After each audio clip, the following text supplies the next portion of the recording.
Hello you all. आज है 13 मार्च 2022 और हम लोग बात करने जा रहे हैं आप लोग के साथ कमिंस इंडिया के बारे में। ठीक है ना, जैसे आप नाम देख सकते हैं ऊपर में, यहाँ पे मैं मार्किंग भी कर देता हूँ कमिंस इंडिया। ठीक है ना, और आपको प्राइस जो दिखाई दे रहा है वो है 995 रुपया, जो हल्का सा तेजी दिखाई दे रहा है। ठीक है ना, और इसका हम लोग पीई का बात करें तो 31 है। ठीक है, मार्केट कैपिटलाइजेशन देखें तो 27,000 करोड़ है। एक मिड कैप कंपनी है जो लार्ज कैप के तरफ जा रहे हैं। अगर डिविडेंड यील्ड का बात करें तो वो भी डिविडेंड यील्ड भी 1.61% है।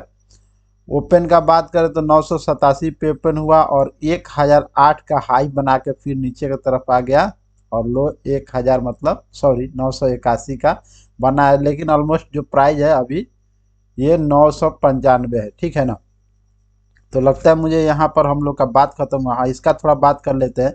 52 वीक हाई जो है आप यहाँ देख सकते हैं 1064 रुपया का दिखाई दे रहा है, और 52 वीक लो जो है 747 रुपया का प्राइस दिखाई दे रहा है यहाँ पे। ठीक है ना, तो मुझको लगता है हम लोग का बात यहाँ कंप्लीट होता है, और मैं आपको यहाँ से लेके चलूँगा दूसरी जगह। दूसरी जगह कहाँ है? दूसरी जगह इसका थोड़ा इमेज देखेंगे हम लोग, क्या क्या कंपनी ये प्रोडक्ट बनाती है। तो जैसे आप देख सकते हैं यहाँ पे मैं मार्किंग भी कर रहा हूँ। ये होता क्या है, ये कंप्रेसर जनरेटर वगैरह भी बनाती है। ठीक है ना, तो इंजीनियरिंग पे बेस्ड कंपनी है। ठीक है, मुझको लगता है इसका फ्यूचर बढ़िया है। जो आप जनरेटर देख रहे हैं बड़े साइज में, जो कंप्रेसर मशीन होता है वो भी बनाती है। तो मुझको लगता है इसका फ्यूचर आने वाला दिनों में, तो इंडस्ट्रियल जब काम होगा तो इसका तो काम अनिवार्य है, आएगा ही। ठीक है ना, तो इसके लिए मैं आपके साथ इस पे चर्चा करना चाहूँगा। देखिए, जब ये 7 सितंबर का बात है। ठीक है ना, मैं यहाँ पे लिखना चाहूँगा 7 सितंबर को ये हाई है, लगभग समझ लीजिए। जब ये 1064 का जो अभी हम लोग देखे वो हाई बनाया था। ठीक है ना, 7 सितंबर को, 7 तारीख 9वां महीना 2021। ठीक है ना, उसके बाद देख रहे हैं आप डाउनफॉल हुआ है। तो मार्केट में ऐसे ही बिकवाली चल रहा था। अच्छी बात यह है, जो मैं ये जिग जैग करके लिख रहा हूँ, ये 200 दिनों के एक्सपोनेंशियल मूविंग एवरेज के लाइन है। इसको तोड़ के एक बार नीचे गया है, लेकिन वहाँ पे रुका नहीं है, तुरंत प्राइस को ऊपर की तरफ लेके गया है, क्योंकि उस टाइम बाइंग इसमें आ जाता है। ठीक है ना, उसके बाद यहाँ पे देखिएगा 200 दिनों के ईमे के पास आया, प्राइस ऊपर की तरफ गया। ठीक है, उसके बाद यहाँ पे बढ़िया एक तरह से देखिएगा तो कंसोलिडेशन कर रहा है, और इसी रेंज में क्या है, इसको कंसोलिडेशन कर रहा है, और इसी रेंज में ये क्या है कि रजिस्टेंस फेस कर रहा है। एक तरह से देखें हम लोग तो रजिस्टेंस फेस कर रहा है। ठीक है ना, ये भाव मैं आपको दिखाऊं तो करीब 1020-30 रुपया के करीब में, 20-25 रुपया करीब में एक तरह से रजिस्टेंस है। तो मुश्किल नहीं है, अभी प्राइस जो है मजबूत दिखाई दे रहा है। ठीक है ना, लेकिन ये जो मजबूती है ये फिर हो सकता है पिछले दिनों जैसे यहाँ से सारी ईएमए को तोड़ के गया फिर नीचे आ गया। ठीक है ना, सारी ईएमए को काट करके ऊपर गया, ऐसे लगा जैसे प्राइस ऊपर जाएगा फिर नीचे आया। तो हो सकता है आने वाले दिनों में ये फिर 930-40 के रेंज में आ जाए, मेरा मतलब यहाँ आ जाए, या फिर अगर आपको पूरा 900 के पास मिल जाए, ये मतलब 200 दिनों के ईएमए के पास आपको मिल जाए, तो मुझको लगता है ये बहुत अच्छी बात है। तभी संभव है ये जब आप इसमें एक माल को एकमुलेट कर लें। ठीक है ना, एक माल को एकमुलेट कर लें, या ऐसे वॉच लिस्ट में रखें कि आपको ये कंटिन्यू, मतलब जब भी अपना पोर्टफोलियो खोलें तब तो एक कम से कम बाई करके रखिएगा तो भी दिखेगा।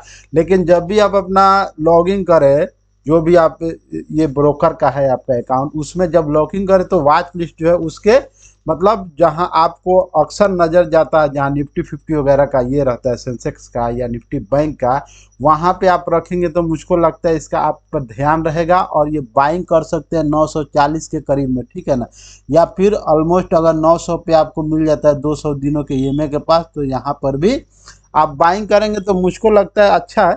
लेकिन इसमें आपको अभी कल ही के दिन नहीं माल उठा लेना है, मतलब मंडे को। ठीक है ना, जब ये वीडियो आप देखेंगे, आज रात में देखें या कल, हो सकता है इसमें थोड़ा सा तेजी रहे, फिर नीचे आने का कोशिश करें, क्योंकि अभी वोलेटाइल सिचुएशन है। आप यूक्रेन रसिया का आप देख रहे हैं, नेटो अमेरिका का जो चल रहा है, अभी क्या क्या हो रहा है, अभी ईरान भी उसमें कूद रहा है, इराक में हमला कर रहा है उसके ऊपर।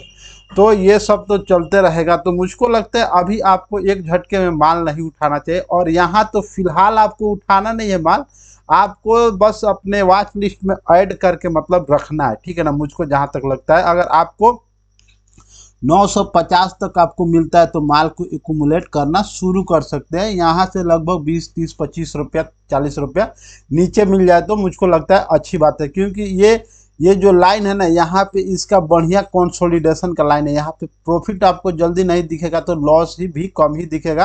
अगर 910 900 के करीब आपको मिल जाए तो बढ़िया बात होगा मेरे ख्याल से, ठीक है ना। तो मैं इसका आरएसआई का नंबर भी दिखाने का कोशिश करूंगा। आरएसआई 1 डे कैंडल चार्ट में क्या सिचुएशन दिखाई दे रहा है, तो मैं आपको आरएसआई का लेवल एक बार दिखा दूं। आरएसआई देखिए 60 का दिखाई दे रहा है, ठीक है ना। और एमएससीडी बढ़िया बुलिश क्रॉस ओवर में चल रहा है, तो ये बढ़िया बात है। आरएसआई आप देख रहे हैं यहाँ जो है ना, ये 60 यहाँ पर है, 60 दिखाई दे रहा है। एमएससीडी और सिग्नल लाइन को बढ़िया बुलिश क्रॉस ओवर में चल रहा है, तो हो सकता है ये आने वाले दिनों में ब्रेकआउट कर दे। मुझको थोड़ा सी मतलब कम संभव लग रहा है, इसलिए मार्केट में वोलेटाइल है, तो हो सकता है ये नीचे आए तो आप बाइंग करने का कोशिश कर सकते हैं, मुझको जहां तक लगता है, ठीक है। तो मैं इसका 1 डे कैंडल चार्ट है, मैं इसको चाहूंगा कि आपको 1 मंथ कैंडल चार्ट आपके सामने प्रेजेंट करूं। तो यहाँ पे जैसे आप देखिएगा 1 डे कैंडल चार्ट में सिचुएशन बहुत बढ़िया है। एक बार ये हाई मार के आया है, जब मैं आपको दिखा रहा हूँ 2015 का बात है, ठीक है ना। 2015 का बात है, 8वां महीना का, ठीक है ना। ये हाई मार के आया है 1247, ऑलमोस्ट 1250 के रेंज का मानिए, ठीक है ना। वहां से नीचे गिरने के बाद जब मार्च 2020 में टोटल गिरावट कंप्लीट हुई थी, ठीक है ना। यहाँ से हाई बनाने के बाद ये गिरते गिरते यहाँ पर मार्च 2020 में जब, ठीक है ना, 2020 में गिरावट हुई तो वहां से चला है, तो बढ़िया चल रहा है उसी टाइम से। मुझको लगता है ये बढ़िया चला है, और जैसे इसमें मैं इसका रिजल्ट भी देखा, तो हो सकता है मुझको कि इसमें मतलब तेजी बरकरार रहे। अगर मार्केट वन साइड मोमेंटम शुरू हो जाता है तब ये देख सकते हैं आप, ये 9 डेज ईएमए का लाइन है और ये 5 डेज का ईएमए का लाइन है। प्राइस इसके ऊपर है और 5 डेज के ईएमए का लाइन ऐसे जाते हुए आपको दिखाई दे सकता है, तेजी बरकरार रहा तो, ठीक है ना। तो मुझको लगता है कि अगर मार्केट में ये वोलेटिलिटी खत्म हो जाए, ठीक है ना, और जब शुरुआत हो तेजी का मतलब मार्केट का अपसाइड मोमेंटम का, तो मुझको लगता है कि इसमें पैसा बनाया जा सकता है, या लॉन्ग टर्म हो या आपका शॉर्ट टर्म हो, जितना मुझको लगता है, ठीक है ना। शॉर्ट टर्म में तो मैं ज़्यादा विश्वास अभी नहीं कर रहा हूँ, जब पोजिशनल मार्केट सही हो जाएगा तो पोजिशनल ये करने का कोशिश करेंगे। फिलहाल अभी पोजिशनल में अच्छी बात नहीं है, क्योंकि कभी भी फंसने का चांस है आदमी को, ठीक है।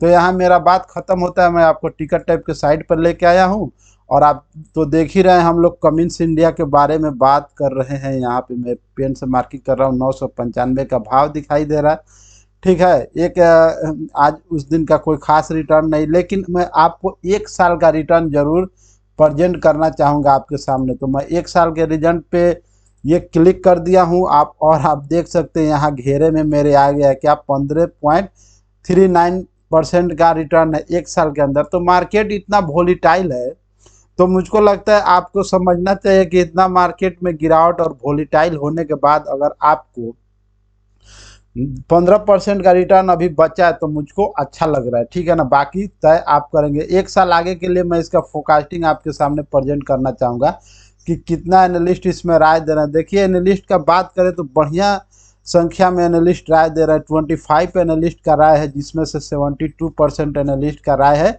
कि आपको इसमें बाइंग करना चाहिए। बढ़िया बात है। अगर फोरकास्टिंग फॉर मार्च 2023 के लिए देखें तो हाई साइड के ऊपर 35% का रिटर्न 1345 रुपया तक भाव जा सकता है, ठीक है ना।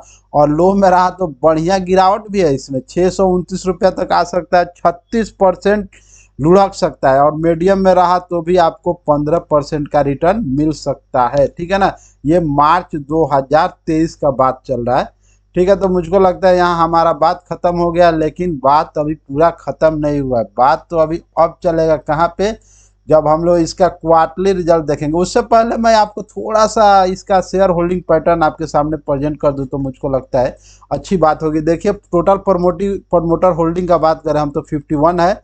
म्यूचुअल फंड वाले लोग बढ़िया माल उठा के बैठे, करीब 17% निवेश करके बैठे हैं। और जो अदर डोमेस्टिक है उन लोग का भी बढ़िया भरोसा है, 7% से ज़्यादा, लगभग 8% से थोड़ा कम। और फॉरेन इन्वेस्टर भी इसमें अच्छे माल लेके बैठे हैं, 12% से ज़्यादा, 12.5%। और हम और आप जैसे लोग भी 13% से थोड़ा ही कम माल लेके बैठे हैं। तो ये अच्छी बात है, इसमें हम और आप जैसे डरने वाले लोग कम है कि मार्केट में गिरावट हो तो बेच के भाग जाए। और फॉरेन इन्वेस्टर, अदर जो डोमेस्टिक बड़े अपने देश के इन्वेस्टर हैं, म्यूचुअल फंड देखिए 17% माल लेके बैठे हैं। ये म्यूचुअल फंड वाले लोग होते हैं ना, ये मुझको लगता है हाई ये क्वालिफिकेशन और रिसर्च करने वाले लोग होते हैं और कंपनी में मतलब विश्वास करने वाले लोग होते हैं। तो मुझको म्यूचुअल फंड जिस कंपनी में ज़्यादा माल उठा के रखती है उस पर मुझको अच्छा लगता है। और प्रमोटर होल्डिंग भी खराब नहीं माना जाएगा 51 को। तो मुझको लगता है मैं अच्छा शेयर पकड़ के आपके साथ चर्चा कर रहा हूँ, ठीक है। उसके बाद मैं आपको क्वार्टरली रिजल्ट जो सबसे ज़रूरी है वो प्रेजेंट करना चाहूँगा। और सीधे मैं फाइनेंशियल पे क्लिक कर दिया तो हम लोग को फ़िलहाल क्या देखना है, फ़िलहाल देखना है जो दिसंबर का क्वार्टरली रिजल्ट है वो कैसा आया है, ठीक है। तो उस पर मैं क्लिक कर दिया हूँ और आपके सामने देखिए सितंबर में जो क्वार्टरली रिजल्ट आया था, हम लोग टोटल का बात कर रहे हैं, थोड़ा इधर ध्यान दीजिएगा, टोटल रेवेन्यू का, ठीक है ना। तो 1800 करोड़ टोटल आया था, 1888 लाख, ठीक है ना। उसके बाद आया है 18 करोड़, सॉरी 1837 करोड़, ठीक है ना। और लाख को छोड़ देते हैं पॉइंट में जो है, तो थोड़ा ग्रोथ तो दिखाई दे रहा है, ठीक है ना। 337 करोड़ का तो ऑलमोस्ट ग्रोथ, हम सॉरी 37 करोड़ का ही सिर्फ ग्रोथ दिखाई दे रहा है, ठीक है ना। लेकिन अच्छी बात यह है कि पिछला जो क्वार्टर का जो नेट प्रॉफिट है, यहाँ पे जो नेट इनकम दिखाई दे रहा है वो 221 करोड़ है, ठीक है ना। इसमें 249 करोड़ है, ठीक है ना। फिर इसके में ज़्यादा ग्रोथ नहीं है, ठीक है ना। टोटल रेवेन्यू का हम लोग बात करें, लेकिन कंपनी जो है ना अपने टैक्सेस में, एक्सपेंसेस वगैरह में पैसा बचाने का कोशिश किया, उसका परिणाम हम लोग को इसमें ग्रोथ दिखाई दे रहा है, ठीक है ना। नेट प्रॉफिट में भी। और ईपीएस की बात करें हम लोग, अर्निंग पर शेयर, तो उसमें भी 7.97 से बढ़ के पूरा 9 का हुआ है ना अर्निंग पर शेयर। तो ये बढ़िया संकेत है, मुझको लगता है एक अच्छी कंपनी का कि मैनेज करके किसी तरह अपने प्राइस को ऊपर लेके जा रही है, ठीक है ना। तो मुझको लग रहा है अच्छी ही बात है। हम लोग इसका ये देख लेते हैं कि कितना इसमें ट्रेड हुआ है, कितना डिलीवरी उठाया गया। देख सकते हैं आप 4,24,501 टोटल क्वांटिटी, मतलब टोटल ट्रेड हुआ है, ठीक है ना। जिसमें से 1,49,493 को डिलीवरी के लिए उठाया गया। डिलीवरी 35% से ज़्यादा है, बहुत ज़्यादा नहीं है तो बहुत कम भी नहीं है, ठीक है ना। बहुत कम और बहुत ज़्यादा का बात इसलिए उत्पन्न होता है कि जो साथी लोग होते हैं ना, मैं आपको फिर से चार्ट पर लेके आया हूँ, जो साथी लोग होते हैं उन लोग को मालूम है कि यहाँ पे ज़्यादा माल नहीं उठाना है। अगर उनको लगता है कि ये मतलब सस्टेन करने वाला है, ब्रेकआउट होने वाला है, तो यहाँ पे ब्रेक आउट हो गया होता तो वो लोग होता कि माल उठा रहे हैं, ठीक है ना। लेकिन उन लोग का संभावना है कि इसमें थोड़ी गिरावट संभव हो सकता है आने वाले दिनों में, तो थोड़ा नीचे मिलेगा तब वो लोग उठाते हैं। जो बड़े निवेशक हैं, जो रिसर्च करते हैं, मतलब टेक्निकल को समझते हैं, आप भी धीरे धीरे समझने लगेगा जो लोग वीडियो देख रहे हैं, ठीक है ना, कि कब माल उठाना है और कब माल को बचना है उठाने से, ठीक है ना। तो मुझको लगता है कि आपको इस सिचुएशन में थोड़ा बचना चाहिए और थोड़ा आपको नीचे आने का वेट करना चाहिए, ठीक है ना। ये इसके करीब में 900 के करीब में मिल जाए तो बहुत बढ़िया बात है। ये कभी जोरदार गिरावट होगी तभी आपको मिलेगा, अपने रडार पर रखिएगा तब, ठीक है। और कभी यहाँ 950, 940 तक मिल जाए तो मुझको लगता है कि बढ़िया बात है, ठीक है। तो मुझको लगता है मैं अपनी बात आपको समझाने में सही कामयाब रहा हूँ। तो फिर से एक बार आपके सामने कंपनी का प्रोडक्ट है। तो वीडियो को वाइंड अप करूंगा। वीडियो अच्छा लगे तो जरूर लाइक करिएगा। चैनल सब्सक्राइब नहीं किया तो अभी तक जेन्युइन इन्फॉर्मेशन के लिए जरूर सब्सक्राइब कर लीजिएगा। Thank you again watching this video. Thank you gentleman.